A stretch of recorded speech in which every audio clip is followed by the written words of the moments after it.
नमस्कार मंडळी. आजच्या व्हिडिओची सुरुवात झाडे लावण्यापासून करायची का? नाही. आजच्या व्हिडिओची सुरुवात योगा करण्यापासून करायची.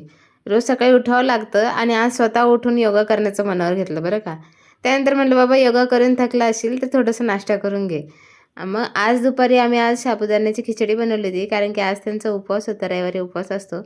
मग आज स्वयंपाकाला सुट्टी होती, निवांत वेळ होता. म्हणलं म्हणलं चला काहीतरी DIY करू. घरात 2 प्लास्टिकचे कॅन्स पडलेल्या होत्या, खूप दिवसाच्या जपून ठेवल्या. म्हणलं चला त्यालाच काहीतरी DIY करण्याचा प्रयत्न करू आणि मग ते केलं. ते करता करता संध्याकाळच झाली होती.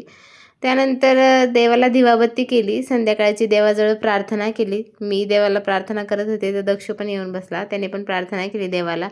दिवाबत्ती झाल्याच्यानंतर संध्याकाळी स्वयंपाकाचा वेळ झाला होता. मग उपवास सोडण्यासाठी म्हणलं काय करावं, तर ते म्हणले वरण भात आणि ठेचा चपाती कर. मग त्याच्यासाठीच कुकर लावलं होतं वरण भाताचं. आज मी पहिल्यांदा असं वरण भात एकत्र लावण्याचा ट्राय केला. त्यानंतर दक्षूचं म्हणणं होतं, आई मला थोडंसं खाली खेळायला घेऊन चल. मग त्याला खाली खेळायला घेऊन गेले, जेवायला घेतलं. चला भेटूया नेक्स्ट व्हिडिओमध्ये. तोपर्यंत बाय आणि लाईक, शेअर, सबस्क्राईब आणि कॉमेंट करायला विसरू नका हां. बाय.